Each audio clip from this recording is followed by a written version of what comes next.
Hi, Mickey. Hey, Bob. How you doing? I'm doing okay. Serotonin levels are low, but Well, America's serotonin levels are high, Mickey. I know we're going in opposite directions here. Yeah. But Well, you always did have that slate counterintuitive zeitgeist busting thing. A friend of mine, Cam Kawada, died suddenly, and we had his service yesterday. That was pretty. It was a celebration of his life, but it was still pretty depressing. His last words to me were that my campaign for Senate lacked oomph. That hurts, Bob. Mickey, would you not put me in awkward situations like this where I'm tempted to laugh while you're describing the death of a friend? I mean, I'm sorry. I'm sorry about the friend, yeah. But I'm inclined to agree with him. He was right. No, I'm not saying he wasn't right. Yeah. But I'm saying serotonin levels are low. But I have 6 M&Ms to get me through this here, Bob. That always does it for me. So for about half an hour, and then comes the crash. So we better hurry. Yeah, okay. Now, there's one death we can be more festive about, I guess, Mickey. That's a great transition, Bob. Thank you. That would be OBL. Yes. Now, do you support what Obama did, Bob? Well, put me on the spot right away.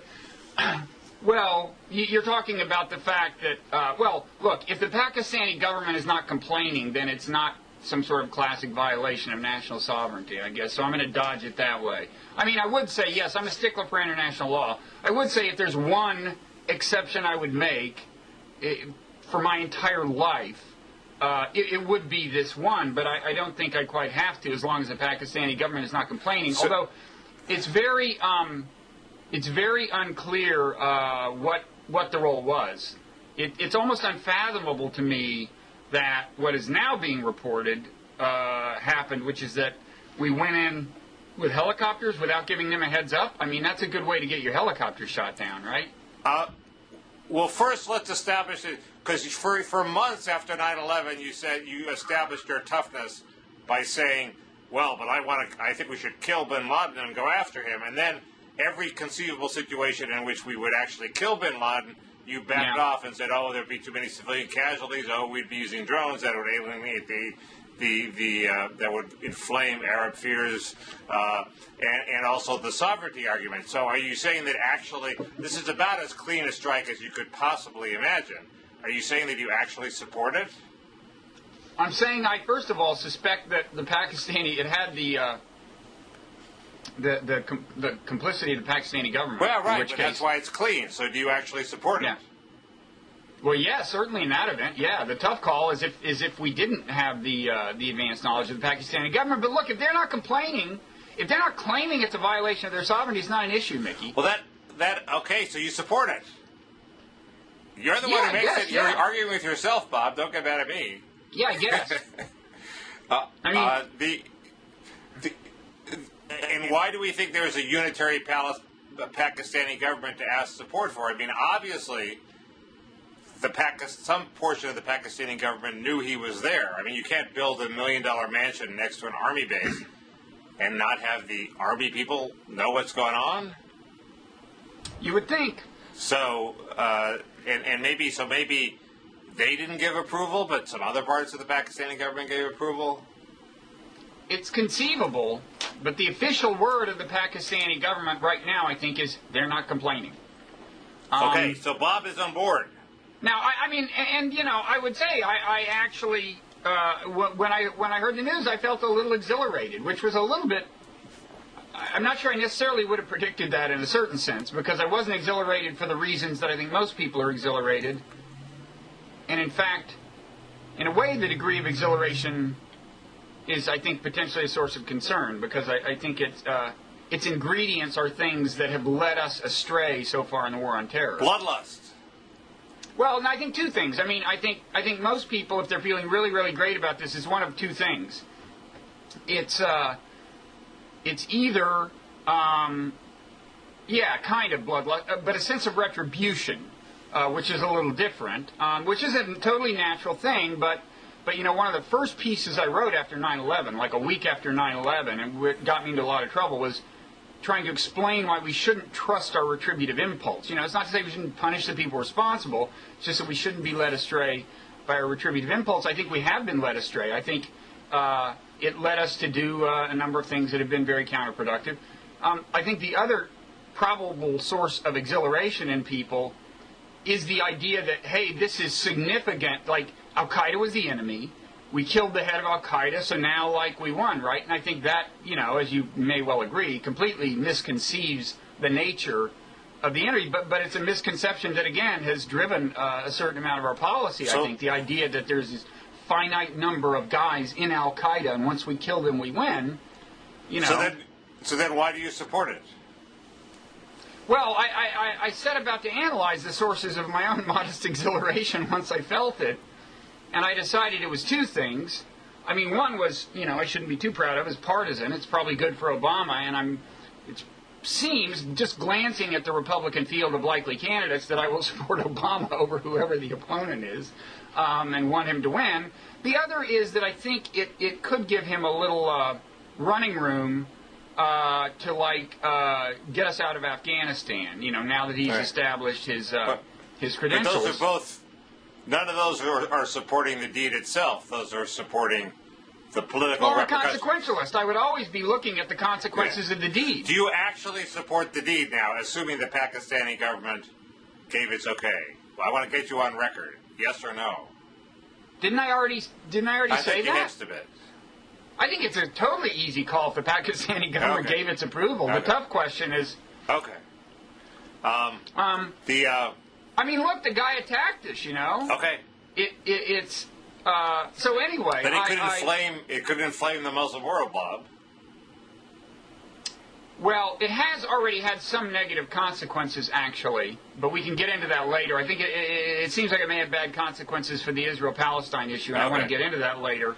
I think the hopeful thing is that it would maybe not just let us get out of Afghanistan sooner, but, Matt Iglesias did a post that I only had time to glance at, which revived the Jim Fallows argument from years ago that we should just declare the victory in the war on terror. It's a kind of, Obama can't make the ludicrous claim that now that he's dead, we won, but he might be able to use this as an occasion to get us to kind of calm down and proceed more rationally going forward, if that's his inclination. But isn't the effective way to do this not to declare victory in the war on terror, but just to let the war on terror recede in importance?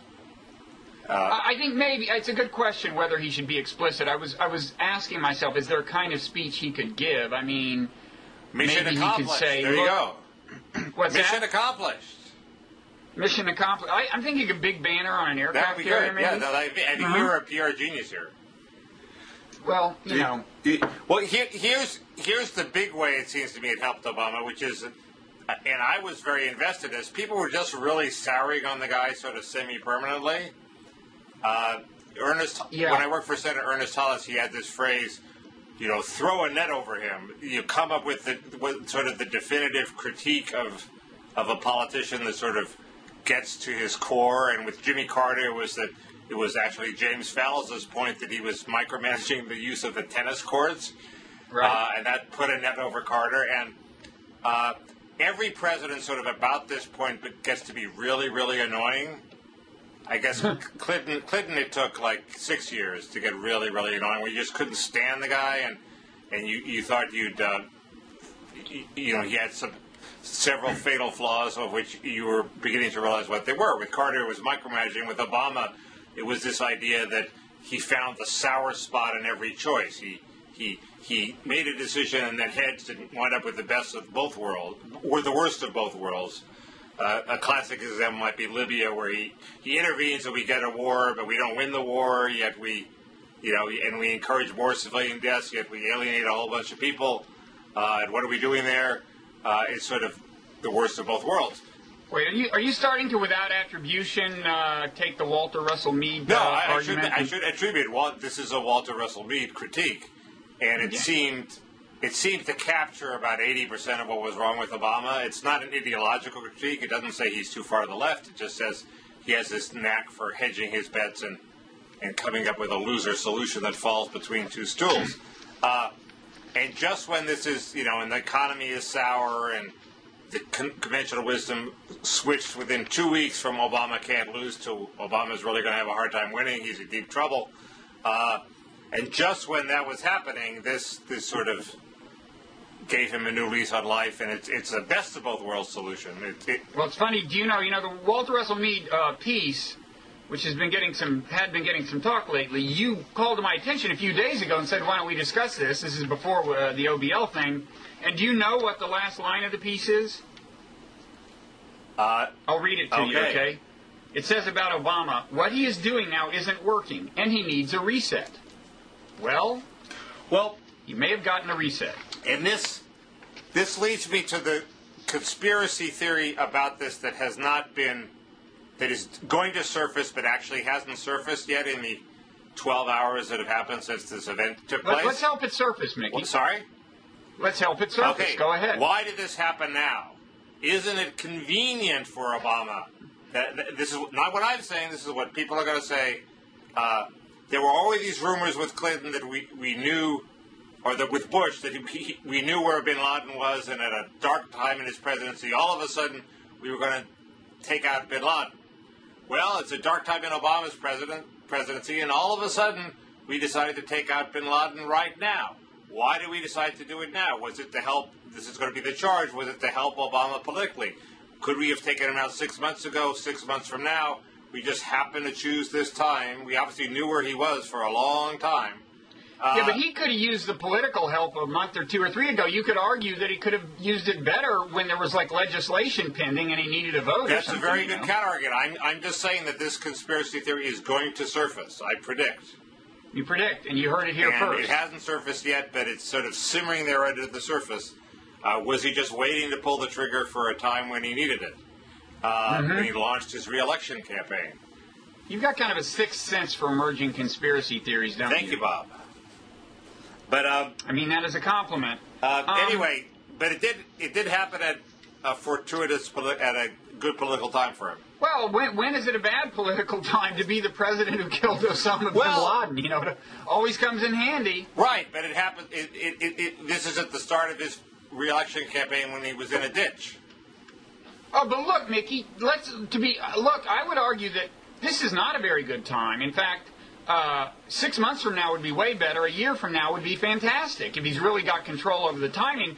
I do not go along with these arguments that he's now like a shoe-in for the presidency, or even that this is really for re-election, or even that this has really considerably increased his chances of re-election. I don't think this is going to last. I mean, I think nothing lasts as long as it used to, and I don't think that this boost will last for another year in a very substantial way. And I think, first of all, something really bad happens. Like we get hit by a serious terrorist attack, not so close to the election that he gets the rally around the flag effect, but a little sooner than that, so that recrimination set in, or if just the economy tanks again. Oh, tanks again. It's tanking out. I agree completely. I don't think it's going to last, and I don't think the timing is necessarily the best time for him. I'm just saying that people will say that it's politically motivated. People will say, okay. Some will. It's them. It's not they're already them. claiming. I mean, the burial at sea thing is kind of inviting some conspiracy theories, right? Body? What body? Right? I mean, that initially struck me as real weird, and now only strikes me as a little weird now that I've heard the rationale about, 1 day, you have to bury it within 1 day, supposedly, and I guess the fear that his funeral, the burial place would become a shrine or whatever. But it still seems odd. But there are two different conspiracy theories possible. One is we never got him, where's the body? And the other is we still have the body, we just pretended to bury it. That seems much more likely. If I were going to subscribe to a paranoid conspiracy theory, that would be mine. But you would never subscribe to a paranoid conspiracy theory, would you? No, I'm just not that kind of guy. That's not how my mind works, Bob. You don't know the meaning of the word paranoia, Mickey. I think I want to take another M&M now, Bob. Those are. I would recommend something a little lower in sugar. Dark chocolate, I would recommend. In fact, It's all I got. It's all I got, Bob. okay, I'm just talking about future dialogues. I'm using up one of them now. I don't want to get in the way of that visual. Okay. No, it's a shitty visual. Sorry, bad visual. Now, so like, what is your view of the actual significance of this? Do you agree that kind of strategically there's very little? I mean, and I think this is a fairly common view that, you know, look, Al-Qaeda, the organization, will continue. I mean, half the time you get rid of somebody running an organization and that improves the operation of the organization. B, Al-Qaeda per se, Al-Qaeda Central, as opposed to its affiliates, I don't think they've had a success in 5 years since the London subway attacks, right? Yeah. Steve Call was, or somebody I read, it was either Steve Call or somebody else, points out that Obama was sort of the skillful politician, and Zawahiri is sort of a very bad politician. I think you said Obama. I think you mean Osama. Osama, sorry. And so it's not clear that Zawahiri has the political skill to run the organization. So it actually might hurt the organization. And I do think, you know, if we rolled up all the big leaders all of a sudden, because people start turning on them because they figure we're going to get them.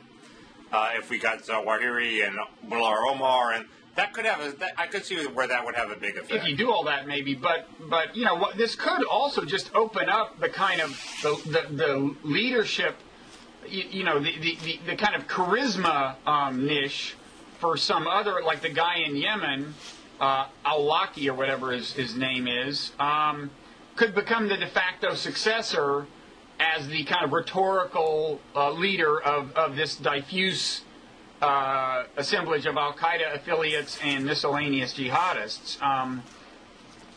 Right, and you've long emphasized that it's now completely the conventional wisdom that it's a decentralized organization and doesn't really need Osama bin Laden. So, but it seems to be becoming unpopular everywhere. Well, right. I mean, that's the, you know, if you look at the numbers in Muslim countries, its popularity has declined pretty steadily for the last 10 years. So he was already, that's the other thing, his organization was already becoming less significant. And most people say that this Arab Spring thing kind of highlights its irrelevance. I mean, the protesters in these countries are not carrying the banner of Al-Qaeda.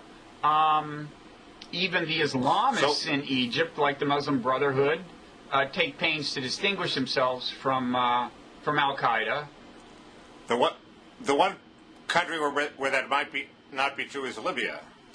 Well, you mean in terms of the degree of popular support, or? No, there are actual Al-Qaeda members fighting on the side of the rebels, as I understand it. All the rebels claim that Al-Qaeda is attacking them, too. Well, it's apparently true that a lot of jihadists in Iraq came from Libya. Don't you think isn't the Libya thing? I mean, I've become more and more convinced that it's a distracting sideshow and a drain on our resources, and it's embroiling us in all sorts of blood feuds, whether or not we killed Gaddafi's grandsons or not. I think it's.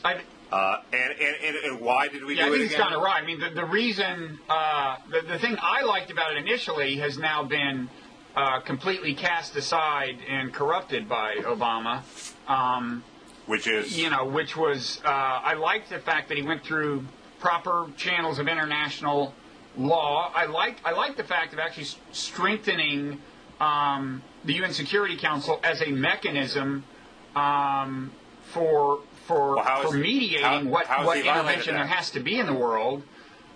How has he violated Well, he's gone, I think, beyond... it's true that the resolution was pretty open-ended, by any means necessary or something, but it looks like basically they've decided that their goal is to kill Gaddafi, and that really was not the mandate. And I think, if you abuse the authority given you by the United Nations, you've just done damage in the end, and you would have been better off not getting involved with it in the first place. But you initially embraced the ambiguity, the necessary ambiguity that we pretended we were protecting civilians, but were in fact intervening in order to bring about regime change. That didn't bother you initially. It was that ambiguity was there from the beginning. Well, I guess if you're right, and I said that, I guess I was thinking that the more subtly you do it, the better, kind of. I mean, if you just openly try to kill Gaddafi, and apparently, if these reports are true, kill his son and a couple of young daughters or sons, I mean, that's not protecting civilians, right? Nobody quite knows. It was a command and control center. If you read a lot of reports, it's not a place where Gaddafi stayed. So we really didn't think we were going to kill him. Okay. And it was a legitimate target. On the other hand, it's pretty clear that the only way to win the war is to kill him. Well, see, this is where we differ. I don't think the goal should have been regime change. I mean, if it happens, it's fine. But Obama said right at the beginning, Gaddafi has to go. I said that? No, that was his mistake. You're right. That was his mistake. Saying that, because then, once he had said that, and gone in under the auspices of the UN for a different reason, his political fortune compelled him to kind of steer the mission away from the UN-mandated rationale toward this regime change thing. That was the mistake, for him to say that in the first place, because, and I think it's leading him to. But he said that before you endorsed it. During our last dialogue. Well, he said it, but I didn't realize, I guess, how slavishly he would be constrained by it. I don't know, but the question isn't American policy; it's what did Bob know and when did he know it? But I mean, I don't think it would be a horrible solution to wind up with, for example, partition or something. But I think their determination to get regime change is leading them to pass up any opportunity to actually just do a deal. That's a very good point. And say, like Gaddafi says, okay, how about a ceasefire? And they just kind of say, screw you, rather than say, look, you stop shelling Misrata right now. You stop X, Y, and Z, and we can talk. They don't say that. And if you were really intent on protecting civilians, you'd say that. We don't know what they're saying in private, and we don't know. Do you know to what extent Obama is secretly directing the NATO attacks? I mean, is he leading from behind, as one of his aides famously said, or is Sarkozy and the other NATO allies actually calling the shots? The U.S. has disproportionate influence on decisions in NATO. I don't know.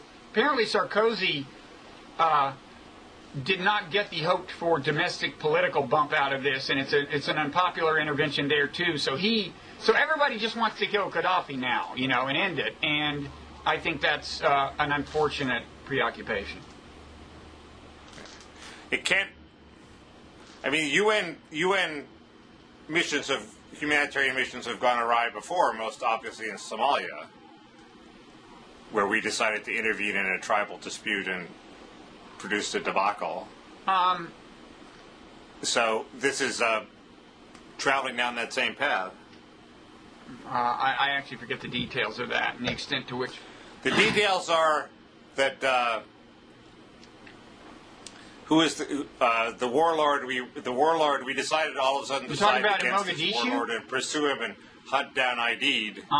And he may have been a warlord and a horrible man, but he was the legitimate leader of a huge tribe. As Gaddafi is apparently the leader of several tribes. And we were just embroiling ourselves in something that we had no business embroiling ourselves in. So what are the negative implications of killing bin Laden for the Middle East? Well, I think... You wanted to get to those? Hamas has responded in a very unfortunate way. The leader of Hamas in Gaza basically condemned the killing and said, bin Laden was a holy warrior. And the trouble with that, among several things probably, but is it really reduces the chances that that America will respond constructively to this reconciliation of Hamas and Fatah that tentatively seems to have been, brokered by Egypt. Now, in a way, it shouldn't surprise us that he responds that way, because A, he's got a domestic political constituency, that is relatively supportive of bin Laden. I mean, we were talking about how numbers have dropped everywhere. Support for bin Laden had dropped everywhere in the Muslim world. That's true, but the numbers of support are highest among Palestinians. It's something like a third Palestinians in the most recent poll said they trust bin Laden to do what is right in foreign affairs or something like that. It's not surprising because they're kind of the most destitute and disenfranchised of any of those people. But right. But that, and I suspect that the numbers are even higher in Gaza. I suspect much of that is clustered in Gaza, and that is the domestic constituency this guy faces. But more than that, we kind of slapped him down, or just kind of slapped him in the face over this reconciliation thing when it was as I understand, when it was announced.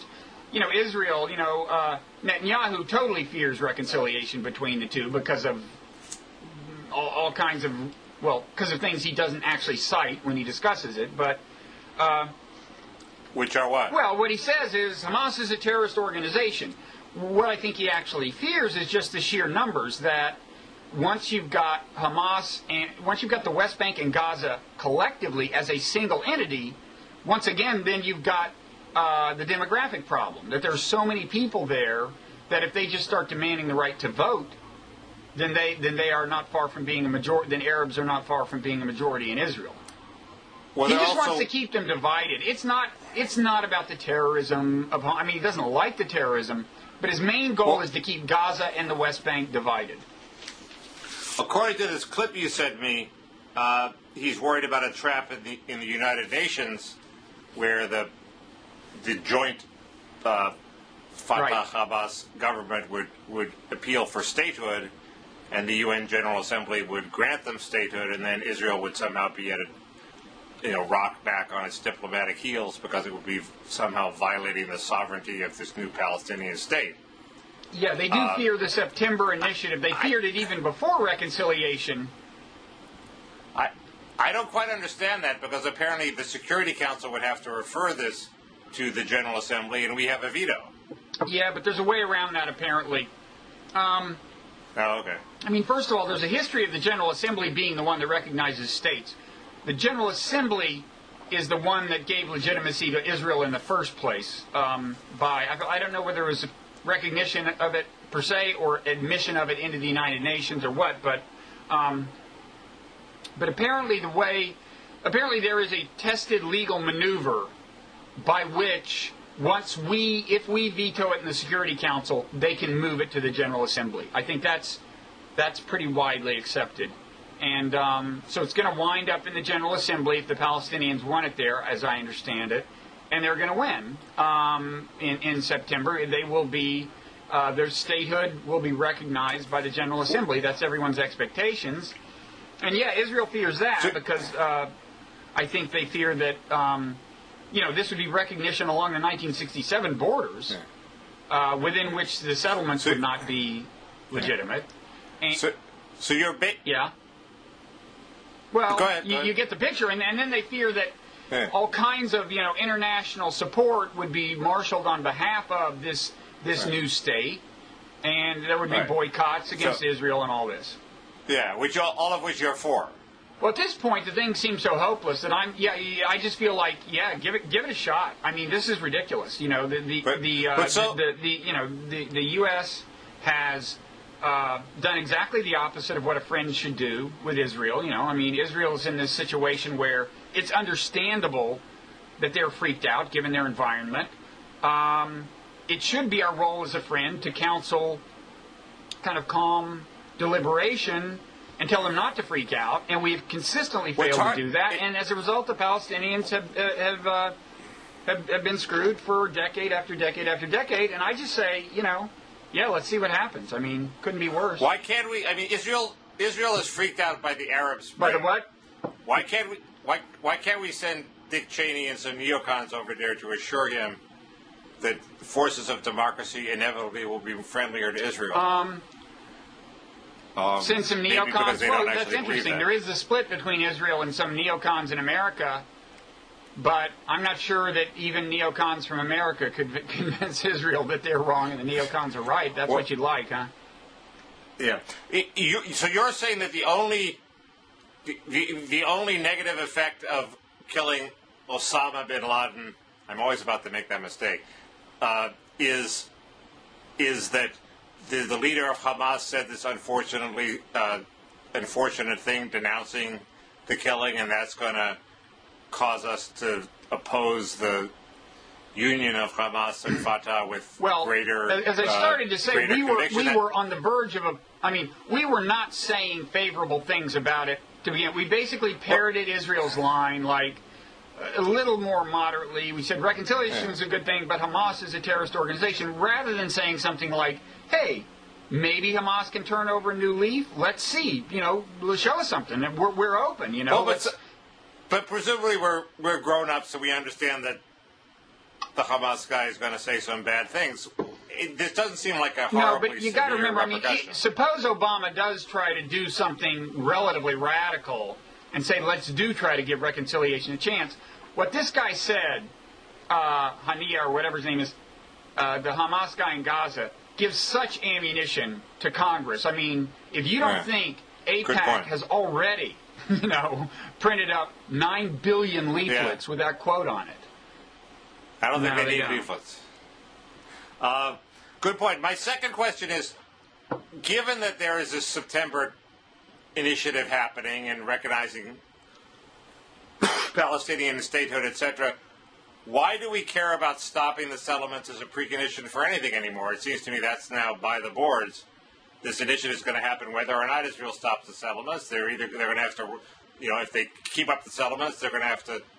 The demand is going to be that they roll back a few more settlements.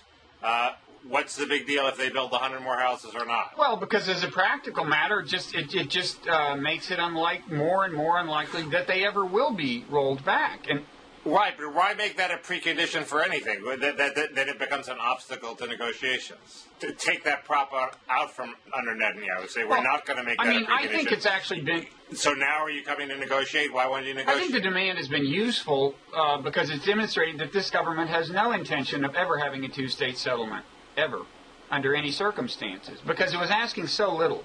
If Netanyahu cannot get the domestic political support to freeze settlements for 6 months, there's no way, he's ever gonna sell a two-state settlement, assuming he wants one, which I doubt. So I actually think it's been illuminating. It's been illuminating, but it also gave him. He could argue, why should I give away my big bargaining chip before the negotiations? Why let him have that excuse? Well, he had already done that with some issues. It used to be that that the big bargaining chip question was right of return. And then he got Bush to say, no, there will be no right of return for Palestinians, basically, if I'm recalling correctly. So, he's just going to do that. Look, Netanyahu's goal is to think up an excuse to say we don't have a partner for peace, okay?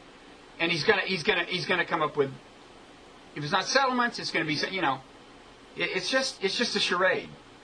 Likud is never going to buy into a two-state settlement. A lot of people think Kadima wouldn't.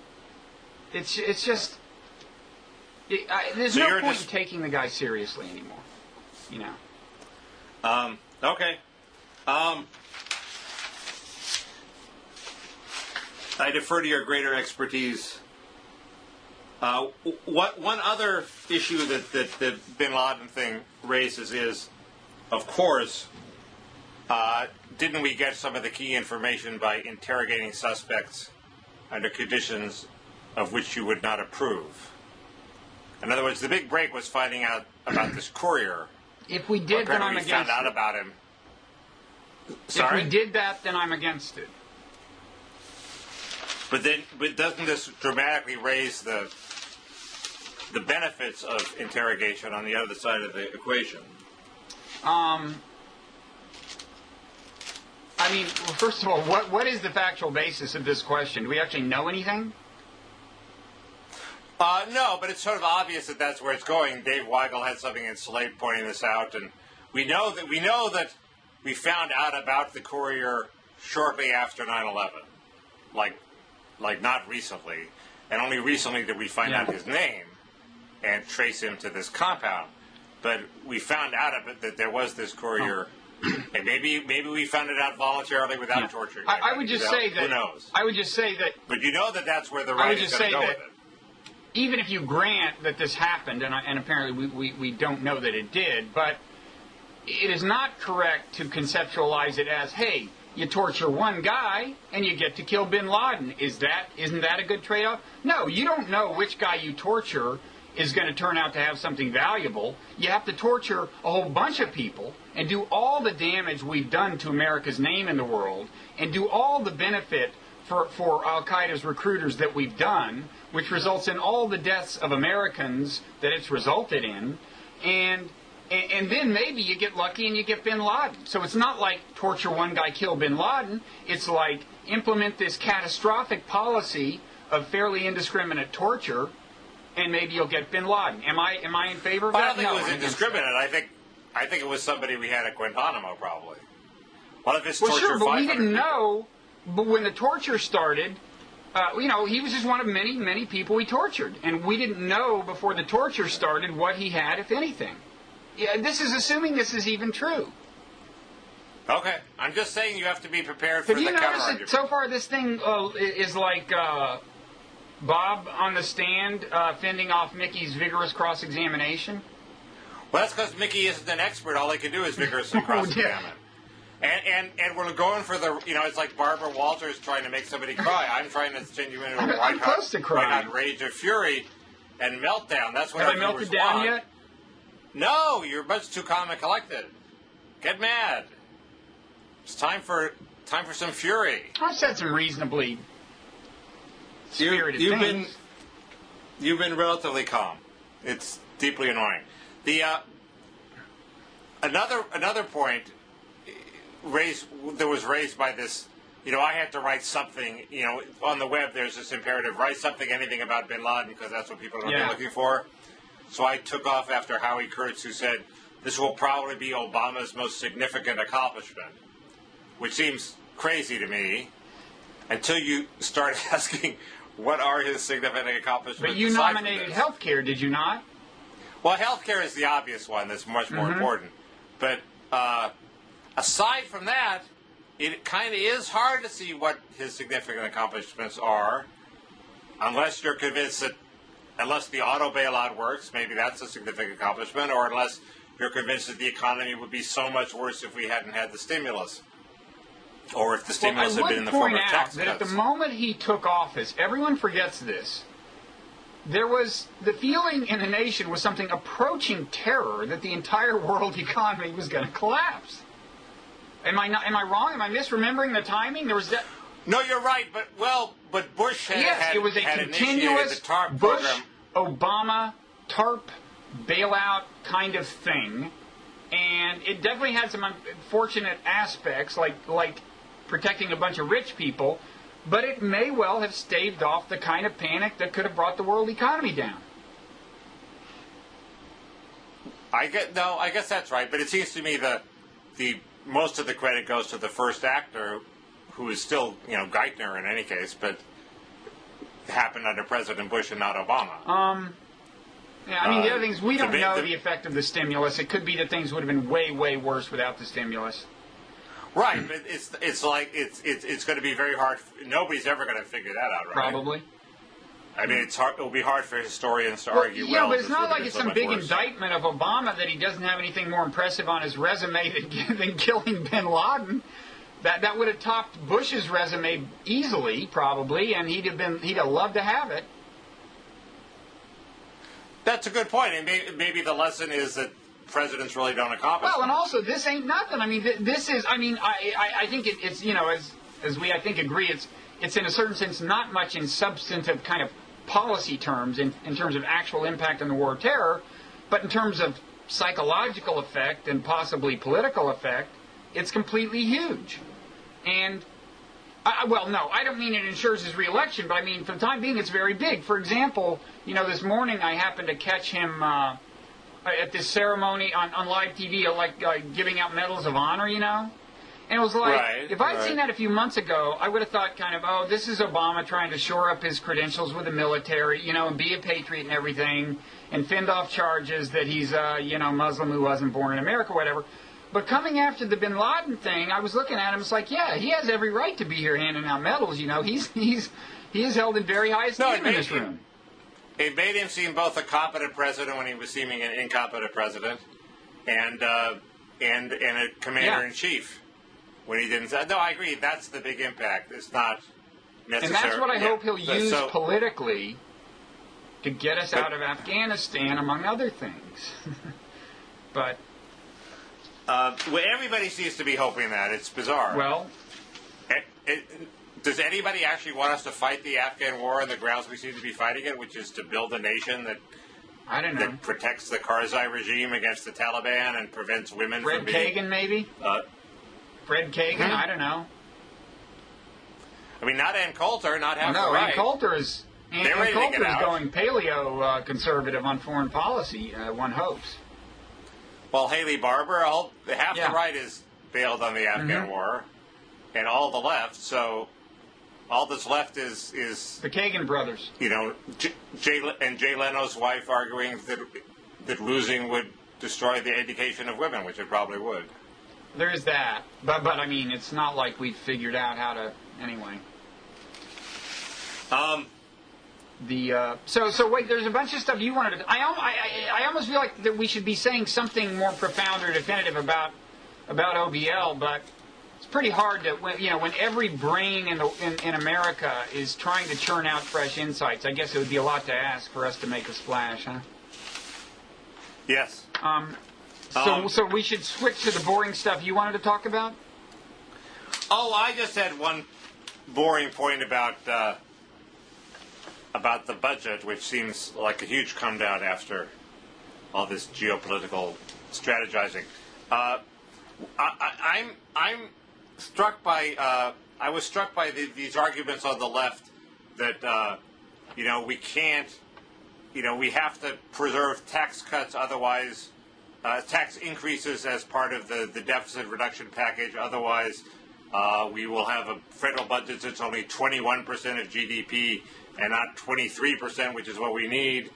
And there seems to be two fallacies underneath that, one of which is that it's just as easy to cut spending as it is to raise taxes, and either one will do. And the other is that it all has to be done at once in one big package, and it's all nice and neat. We have a big conference, and then we set the federal budget, both of which are wrong.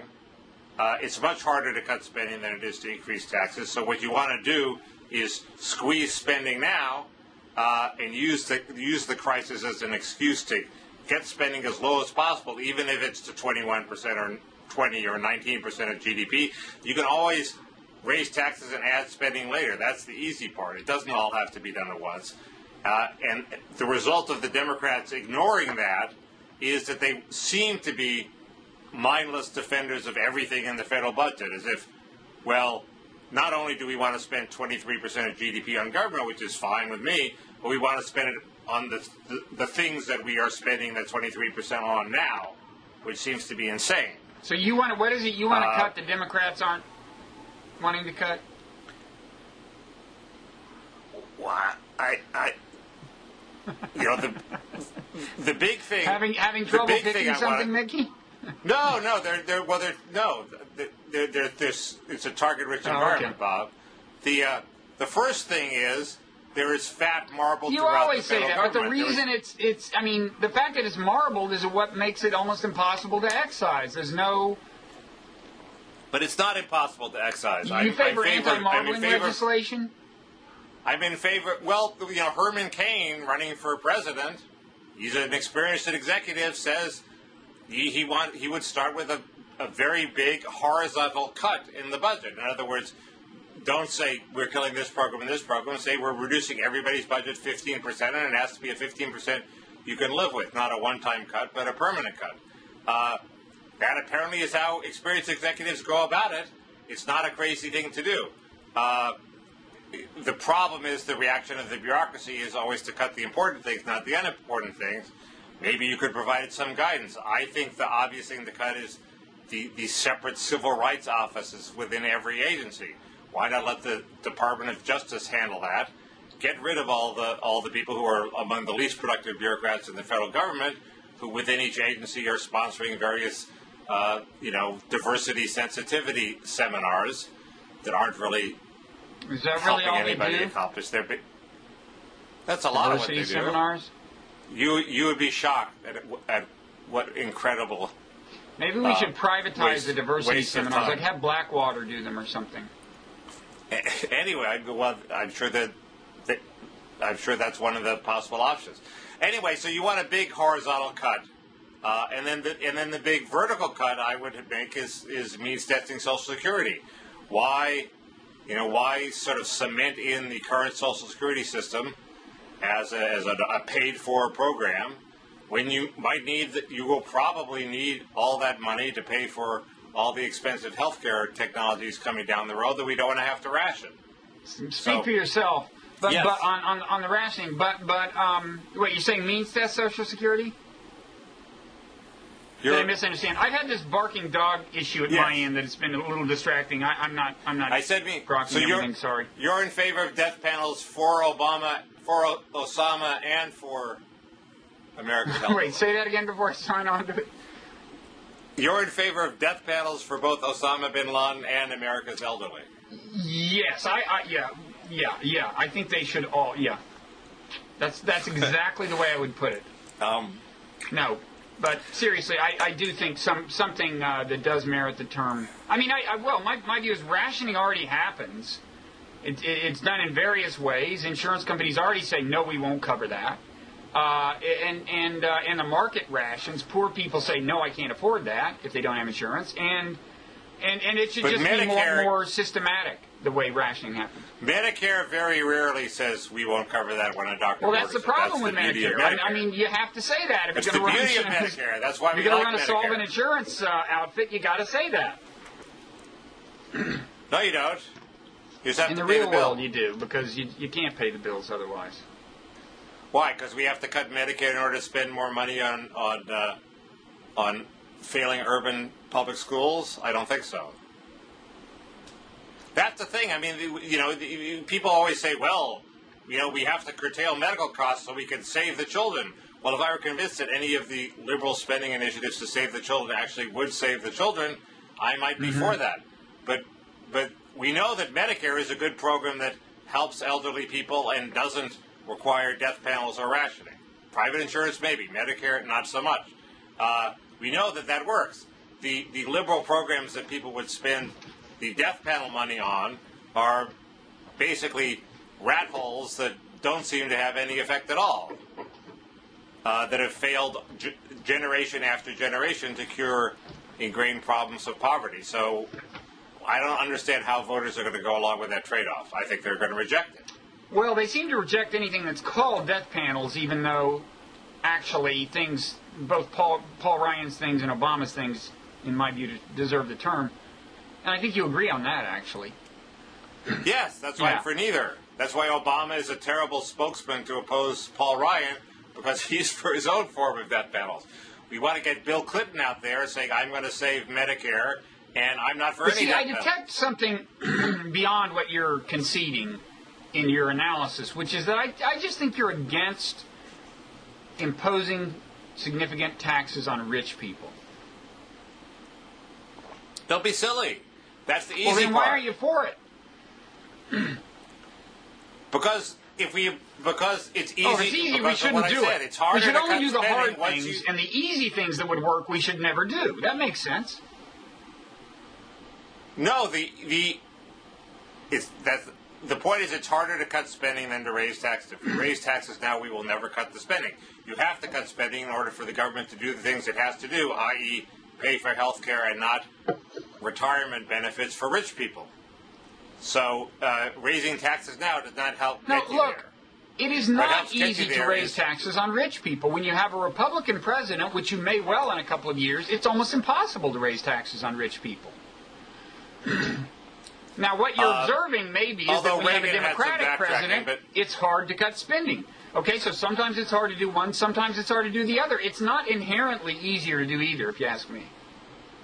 I don't. But that is an interesting point that you have to, instead of my theory, which is always cut spending first because it's harder. Yours is go with the flow, do whatever is easiest. Right. You got a Democrat in the White House. Let's raise taxes on rich people. Then when the OBL boost fails to last, and you wind up with a Republican next time, go ahead and I'll I think that theory has been empirically disproven because, in fact, no Republican administration has ever cut spending. Cutting spending is really hard to do. Reagan didn't do it. There was a very I was convinced by a Fareed Zakaria column, which I will try to unearth, about how Reagan didn't really cut spending either. And if even Reagan can't cut spending, spending is really, really, really hard to cut. That's what convinced me that there was an asymmetry here. It's a whole lot easier for Democrats to raise taxes than it is for Republicans to cut That's your spending. theory. I don't know. Democrats. That's my theory. The last I'm time they sticking had to any it. success was, I guess, what? Well, in the Clinton administration, they raised them a little. Well, it's weird. In California, we've actually cut the government substantially. There was a fairly convincing article that the public thinks the government has been cut, the state government actually has been cut, but that hasn't happened at the federal government. Clinton was the most successful at it, more successful than anybody, and he did it basically by contracting everything out. So he actually shrunk the number of bureaucrats through attrition and contracted everything out. That's the best anybody's ever done, and that's not very good. And so I'm sticking to my theory, but your theory is an interesting... I'm not against spending cuts, and God knows there are some that we could do. As you know, I favor the Obama's death panel board for Medicare. But if you look at conventional spending cut if you look at like the Ryan plan, it just totally screws poor people with what it does with Medicaid. And no, I'm not going to sign on to that. But your plan and Obama's plan seems to be, okay, first we kill Granny, and then we worry about the rest of the government. I'm saying, why kill Granny first when you have the Office of Civil Rights and the Department of Transportation, which is a swamp of waste? Get rid of that before we start denying Grandma Mickey, one hip thing I haven't told you is that your run for the Senate seat in California inspired me, and I'm seriously thinking about running for president with one slogan: first we kill Granny. Well, but that is sort of Obama's slogan, and that's, you ask a liberal now, where are they going to get the money, where are they going to cut government? They say, we're going to have these panels that are going to cut Medicare. That's insane. Why is that the liberal position? The liberal position should be the first thing we do is cut Medicare. Why not? Why can't that be a liberal position? Because Medicare is a popular program that works. So liberals always cave into whatever's popular, or? Well, yes, and also it should be. It's popular because it should be popular because it provides a security that you are going to be treated and there's not going to be a death panel. That's why Medicare is popular. I refuse to budge from my pro-death panel position, Mickey. Okay. You and Matt Iglesias. Good luck with that. I do have principles, I am pro-death panel. Democrats are going to lose to Ryan because people like you are not convincing opponents of his form of rationing because you have your own form of rationing. But at least... Have I made that clear? Yeah, but I mean, he has the additional rhetorical burden of ending Medicare as we know it. Right, but it would be better if you could say he's also... He does benefit from his cowardice. I mean, the fact that none of his cuts would affect anyone under the age of over the age of 55? So the fact that he's actually totally failing to actually confront the problem in real time and doesn't have the courage to do that, of course, works to his benefit politically. And the fact that Obama is saying, no, we need to address the problem now, works to his disadvantage. I'm always right, but I'm always in favor of cowardice. Well, judiciously applied. I don't think it was that much of an argument against Scott Walker in Wisconsin that he exempted the police and firefighters. He did what he could do, and he neutralized the main opposition. Yeah. So what? So the problem with Ryan is not that he exempts. It's not that he exempts current seniors. It's the harsh regime he imposes on younger So just people. to come full circle before we sign off, does killing OBL affect any of this kind of stuff? Hey, it's not crazy. Political capital, some would argue, is a transferable resource. You can acquire it in the foreign policy realm and spend it in domestic policy. No. I think, there's not that much political capital. We agreed on that. No, I think there is some. I just don't think it's going to last to the election in significant quantity. Yeah. Well, there are two forms of political capital. One is the political capital you actually get from killing Osama, and that's not much. The second is the political capital you get from Obama suddenly seeing competent and in charge. And that's a fairly substantial political capital. But that's not going to convince any old person to give up Medicare benefits that they like. Especially when the Democrats are now running around the country saying we have to defend Medicare against Paul Ryan. So I think no. Okay, no effect. That would be my guess. It's possible. It is possible. You know, but I mean, people like me, I am so invested in the Obama is a failure, and I know why. That it's hard for me to kind of shift You gears really at this are, and I moment. don't know why. Why are you invested? You know why you're invested? Yeah, you get intellectually invested in things. Well, why did you commit to the argument in the first place? Because it seemed accurate, and it may still be accurate. I mean, why was it brilliant to have the defense community come to you with information that we have Bin Laden here? Should you pull the trigger? And your brilliant innovation is that you actually pull the trigger? Anybody would pull the trigger. You know, I think maybe this was like a somewhat gutsy call. I mean, it depends on the logistical details of this operation, but it looks to me like, well, okay, any president would have, if you were really confident he was there, you would have done something, but some people, I don't know, might have done drone strikes. It looks to me like this mission was really not assured of succeeding as well as it succeeded, where... Well, and the helicopters could have Well, they crashed. could have gotten shot down. Apparently, you know, by some accounts, Pakistan scrambled jets because they didn't know, you know, they hadn't given these helicopters permission. We may well discover that this was more of a cakewalk. We may. Not that it was a cakewalk. I'll tell you, it would shock me if they weren't granted access by the Pakistani government and they flew, you know, whatever. I don't know how many helicopters in there. Well, exactly right. It could have been they could have, you know, rolled out the red carpet and winked at us and said, "Okay, well, now you can come and get him." He's a sitting duck right there, and I think that's what we're going to discover maybe in the next few weeks. And if that's the case, then it wasn't that gutsy a call, and you don't have to be that competent to do it. One more point about this Ryan Liz article. And then I've got some housekeeping I got to do quickly. Okay.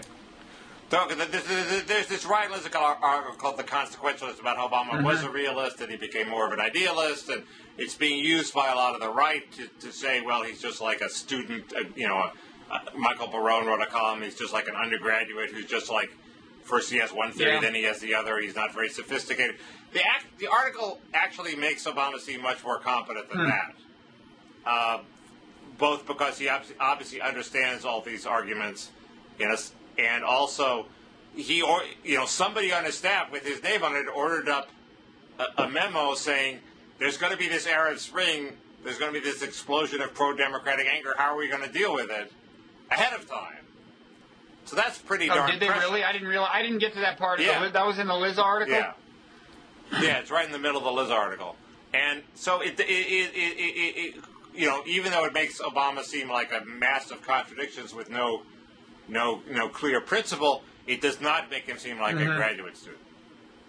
So, anyway, I wanted to say that. Yeah, I thought I had the whole article in hand, and then it turned out I didn't have the last half, so I didn't finish that article. But I was surprised, first of all, by how explicitly Obama had defined himself as a realist right as he was embarking on his candidacy for president.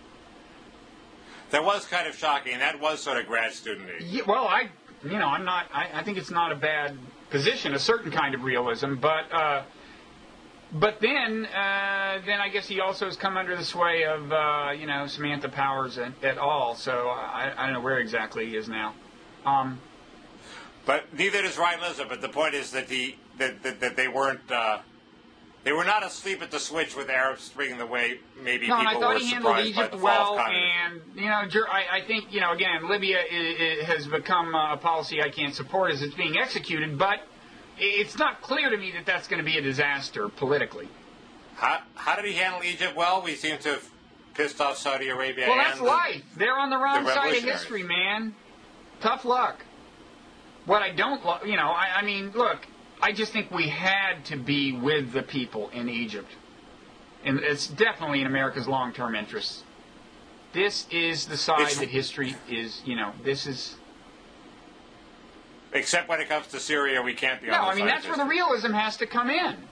It's like, no, I mean, Syria is part of an alliance involving Iran. You know, it's like during the Cold War, it's one thing to fly into Panama and pluck Noriega out, but you're not going to do the same thing with Poland before the wall falls when Okay. Poland is part of the Soviet Empire, Okay. right? You're just not. That's Okay. realistic. You know. Okay, well, that's... it's weird. Liza also talks to some students who draw a distinction between some of the pro-democratic sort of revolutionaries in Egypt who draw a distinction between Obama and Hillary. They think Obama came out smelling like a rose. They loved Obama's rhetoric, and they blame all the realism on Hillary. That seems a little ironic. Yes. That's not the way I would have thought that Hillary is some kind of cross between Samantha Power and, you know, Big Brzezinski or somebody, or some realist. But it's interesting. I mean, I don't know whether those people were representative or not, but it's interesting that Obama managed to pull that off at least. It's impressive.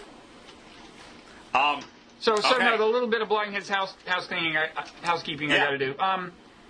We like last time I mentioned this new share functionality we had that lets you define any clip and take it straight to Facebook or Twitter. And Yeah. I did this demonstration where I held my computer up to another computer up to the camera lens and showed people how to do it. And it totally sucked. It was you couldn't see anything. It was worthless. I wasted everyone's time. So now we've done what I hope will be done by the time this thing goes up, which is a more carefully done video that does show you the functionality.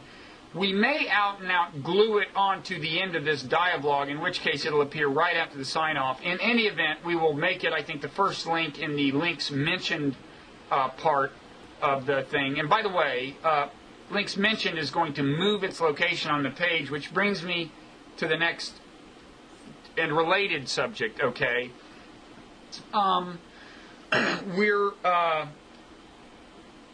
The video page, the page that the player is on, will, I think, if all goes according to plan, look different when this dialogue airs.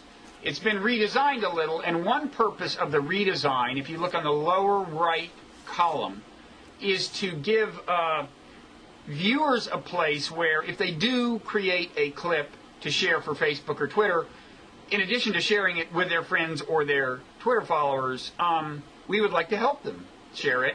And there's a place where we will feature these viewer-supplied shareable clips, and right below that is a little place where they can nominate their submissions for this space. Does that sound reasonably clear, Mickey?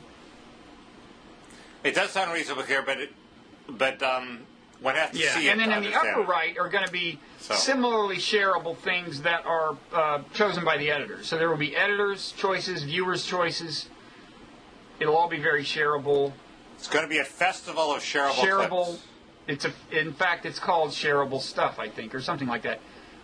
So watch the video, which I really think makes it reasonably clear how you create your shareable clips, and may be glued onto the end of this, but in any event is accessible via that link in links mentioned.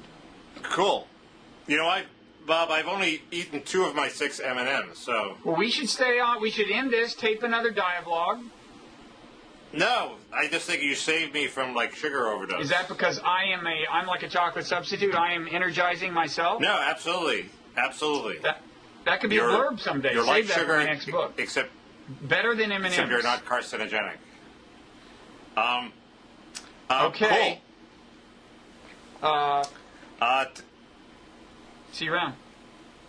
I look forward to being shareable with you. I'll bet you say that to all the guys. Okay. I do. See ya. See you later. Hi, I'm Robert Wright of Bloggingheads TV, and I'm going to show you how the Bloggingheads share menu gives you amazing creative powers. Suppose you're watching a dialogue featuring Mickey Kaus. Hi, Mickey. Hey, Bob. How are you? I'm okay. How are you doing? Not so good. I'm sick. I have a toothache. You know, I was reading an interview with the screenwriter Aaron Sorkin, who said, he likes to take lots of little refreshing showers every day, when he's working, because he gets a burst of energy with each shower. Well, I didn't take that shower, Bob. You click pause at this point and say, I'd like to share this dynamic and witty exchange with the whole world. So you click the Share button to open the Share menu. Now, you don't want to share the whole dialogue, which is a whopping 66 minutes long. You want to move this endpoint of the clip in this direction. And if you want to move it to exactly the place where you've paused the video, you just click this and poof, the endpoint jumps to the pause point, as reflected both here and here. Before sharing this 24-second clip with the world, you might want to listen to it again and make sure you like it. So you click Play Clip. Hey Bob, how are you? I'm okay, how are you doing? Now suppose you pause the clip here and say, this opening part is kind of dull. I just want to focus on the fascinating part about the shower. So I want the clip to start right where I just paused the video. So you click this thing and mission accomplished. Then you click Play Clip to check your I was work. reading an interview with the screenwriter Aaron Sorkin who said... And you say, well, that's a pretty darn interesting shower clip, but I'd like to make it even pithier and just capture the very essence of the shower during those final few seconds. Well, if you want, you can just estimate the new start time and type it in here. Let's see how the clip sounds. Well, I didn't take that shower, Bob. Perfect. You've got your clip. Now you can share it through various avenues. If you click Copy Code, you can embed it in your blog. If you click Copy URL, you can paste a link to it into an email. Or you can share it via Twitter or Facebook. So if you click Facebook, that 3-second clip will go out to your Facebook friends. Of course, you'll want to make some comment on the clip up here. And by the way, unbeknownst to most people, you can actually change this headline from what had been the title of the whole dialogue to something more apt. Then you click Share and boom, the 3-second clip goes viral and eventually makes the leap from social media to mainstream media. Your work here is done. Thank you.